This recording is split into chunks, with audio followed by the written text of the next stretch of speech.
Reno on the Jushin. I guess we'll have to see. Already some aggression coming through from Team Falcons. They are going to be able to get their hands on the Lethal Wanderer as Kyle TZ back onto the Suyo. To answer your question, I think it's some comfort for BIGETRON. Not entirely, fully a comfort comp like we did see in game number 3, but they got some, right? Annabelle still on the Hayabusa, Luke on the Edith, and also Mr. Iman on the Moskov. Emblems, nothing too crazy here, but Kyle TZ again has gone for the Impure Rage on the Suyo. So knowing BIGETRON are very, very sustainable, would love to just have that additional sustain with the Suyo. Especially with few as well, right? An additional layer of health for them essentially, and it comes down to the old shenanigans of Hayabusa and Faramis. Is Faramis the counter towards Hayabusa, or is Hayabusa the counter to Faramis? I think at this point we're not really thinking about the Hayabusa Faramis, but the Faramis up against this composition, right? Because yes, maybe you can counter the Hayabusa, that matchup could still come into play, but there's just so much CC from BTR. Mainly, I'm thinking about Luke getting a comfort pick and now getting so much value on top of that comfort pick because of the Faramis pick. That makes sense. These team fights have to be on point by Team Falcons if they engage in team fights at all. Right, technically they can still go for a pick-off kind of composition with Ogun on the Khalid, the Badang. But now we are going to be centering around this turtle. Annabelle level 5, Kyle TZ also level 5. Picking up Flap TZ in the back there as Light jumps in onto Few. Annabelle going to be zoned away by Flap TZ. Still going to be an all-in, almost a pin down coming down as Kyle TZ secures the neutral objective. Now BTR looking to disengage the Crimson Beacon and the Primal Wrath. First turtle to Team Falcons. Okay, still going to be able to pick that up. Level 4 will be telling later on. Super Marco already doing some damage onto Iman. This is a winning lane for the Harith, yes? It's a skill matchup, and I think it should actually be the Moskov that actually ends up winning, because you can always just blink out of the Synchrophissions. Okay, but right now it looks like Super Marco is having a good time in the gold lane. Meanwhile, Annabelle going to be picking up that Lethal Wanderer back into their arsenal. It looks like things are going a little slower than it was before, right? Team Falcons have a little bit of a gold lead, but it still can shift either way. Yeah. It's very different to game number 3, where we saw Moreno just dictate the entire pace of the game with the Selena. Now he needs to respect his opponents, because he can't just land mid-map. Ooh, Light gonna be caught, able to flicker out. Luke, all alone. Primal Wrath won't save him here. He will deal a little bit more damage, as now it's that Nether Realm that comes in. Annabelle taken low. A Blade Surge coming down. Annabelle running away. Open! One punch over with the flicker. Shadow kill from Annabelle! Oh, it's a big mistake from Annabelle. It did not follow through, and now Team Falcons have that 1.3k gold lead. Yeah, Shadow kill onto the minion. Wait, that's a boom-a-la-boom. Yeah, Tsunami Slam, Flap TZ taking down Moreno, picking up the kill. Another one as Iman lands the SOD from downtown. Okay, 2-for-1 trade there. Annabelle gets taken down, but Team Falcons were, punished as well, right? Flap TZ and Ogun both go down. Luckily, it was on their, essentially frontliners, so it's not as bad. As we take a look into the instant replay. Boo, what great spacing from Ogwen too. He knew what was coming as he saw the red tree. He just walked away and knew, all right, you're going to tap that thing and you're going to get that green camp. It sucks. And Ogwen, he literally just walked out of it. I mean, poor green camp, man. You're thinking of Annabelle. I'm thinking of green camp. He did nothing. That's and true. He got killed by Shadow Kill. That's like Chidori 9 times if you see the new skin. It sucks. It sucks. It sucks. But again, both these teams on the next neutral objective. This time, though, Kyle TZ has a level ahead of Annabelle. Let's see if that plays into account here. Yeah, it's going to be very tough to walk in. Kyle, Soul Sever, and the red tree. Luke pinned down. They're all going to be all inning over to Luke. No Primal Wrath available. Team Falcons 1,800 gold lead now. Okay. Team Falcons looking for a little bit more as well. And it's intelligent, right? Because when we were thinking about Few and his ultimate, they've been utilizing it really well. They're waiting for the resources. Wait a second, though. Moreno's not waiting. Uh-oh, pinned down again. Annabelle unable to go for it. Moreno going to be caught in the bad spot there. Light walks in, but Flap TZ just flickers out of it. Now, possible re-engage. Tsunami Slam coming down, but it's only onto Flap TZ as Luke walks up with the Earth Shatter. Nether Realm coming down too. Luke, does he have the Primal Wrath? Does he want to utilize it? Seems like it's just going to be a disengage, and Super Marco will be able to take a turret down below with no trades available. Annabelle walks back up, pops into red tree, and the shadow kill Luke! 3-man Earth Shatter. Instant Purify from Few as Kyle is able to escape. Now Zaman walks back up against Ogwin. Pinned down one more time. Spirit of Misery, and Eman picks another up. Super Marco coming in for the clean out. Zaman force Moreno taken down. No way. Another one for Marco as he looks for Eman. Few gets a shutdown. Annabelle unable to get the kill. Only just a shutdown onto Few. 4 for 2. In 5 seconds, Super Marco went 2-0-3. Really, really good timing as he came back for the cleanup.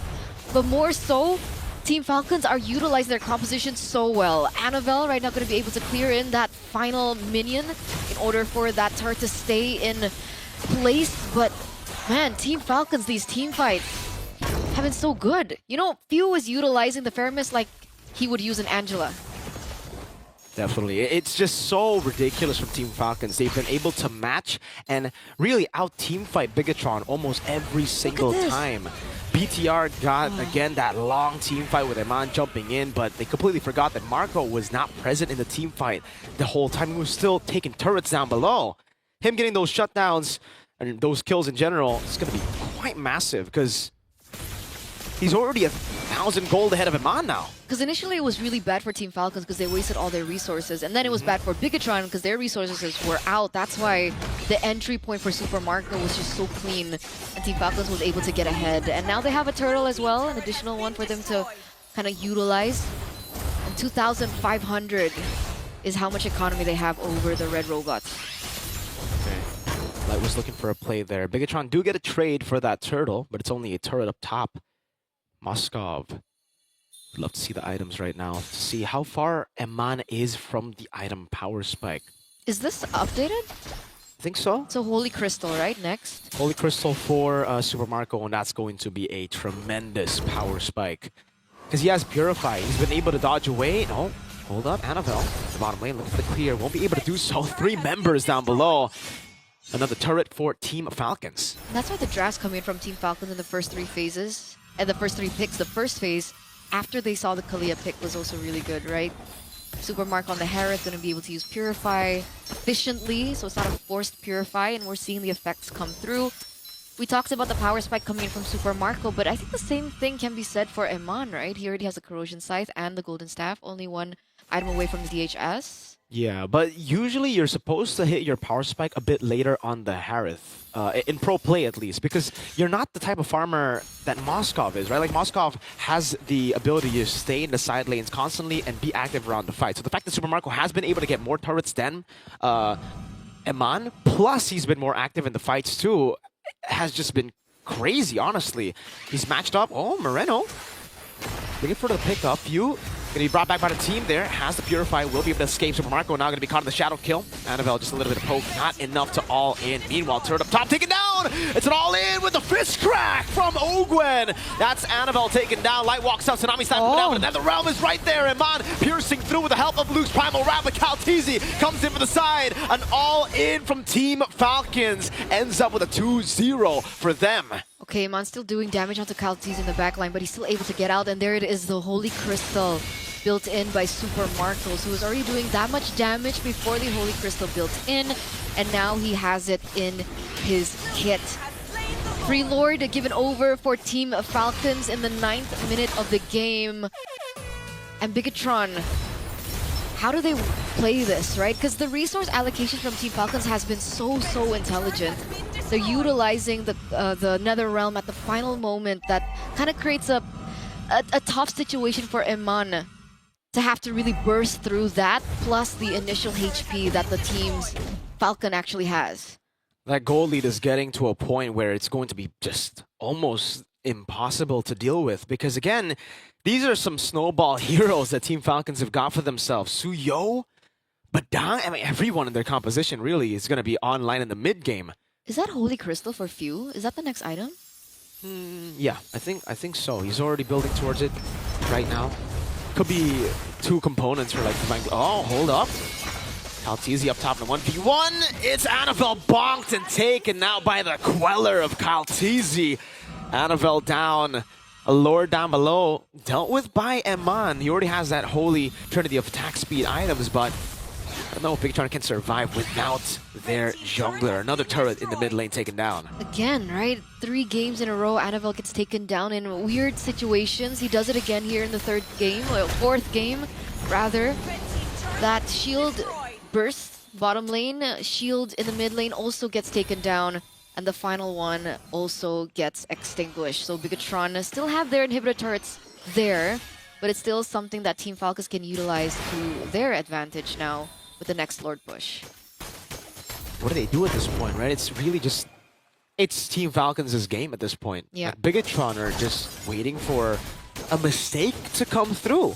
Maybe they get their item power spikes again for Iman and he is able to turn the game a bit, but I think Falcons, with this kind of composition, with a snowball that they've built, this is where the Netherrealm is in prime position, right? Like, even if BTR are somehow able to get some of these members low, the Netherrealm acts as a second HP bar, and then they can continue to fight with that gold lead, with the Divine Glaive. In the 11th minute, this is usually where the Harith gets the Holy Crystal. He gets a Divine Glaive, Marco. Oh, this is...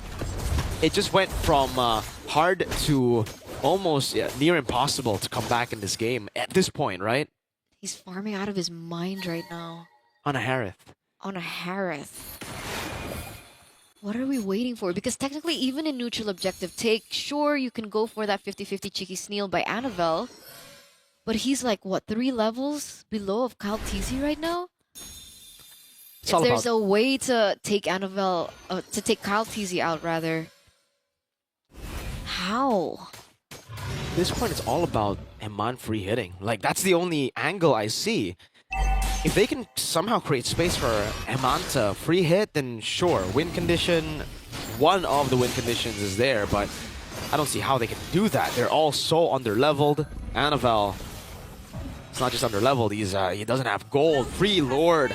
For the side of Team Falcons, nothing BIGETRON could do there. Forced error again. So much control, so much tempo by the Falcons. But this time around, they didn't go for a hero play like they did. Remember when the Irithel jumped in from the back line? So maybe there is some fighting chance, fighting power. Technically, Iman also has the Rose Gold Meteor built up as well to kind of stave off that magic damage as well coming in through from Super Marco. But clear is not going to be as great as well for BIGETRON, right? Because Moreno's on the Jushin. It's all on the Moskov. It's the same thing here as well. Clear is going to be on the Moskov. You can see Iman already dealing with wave up top there. He gets popped in, open, goes up to the crack, but it's only onto Luke. Shadow kill, as that's going to be like popping a Tsunami Slam. Netherrealm already dealt with as Luke pops into Primal Wrath. As Super Marco dashing in again, Luke forced to flicker out as the Lord continues the charge. Kaltizi gets that Blade Surge down. Moreno's looking for the play. Won't be able to find it. Lord in the bottom lane, marching into the base. That's Kyle over to Annabelle, who's going to be taken down. Light walks up, flickers out back to safety. Base is open. The Cannon is dealt with. Again, Iman sliced. Blinking out. Wave up top. Another one. Concentrated energy for Marco. Okay, there's still a wave marching down in the top lane. They're going to get that turret as well. Annabelle is down for 20 seconds. Can the rest of the BIGETRON members defend this? They're looking to clear the way. So far, Blade Surge! Luke able to flicker out the safety. Fist crack there. Super Marco on the base. The minions are all crashing down. Even with the Primal Wrath, it is all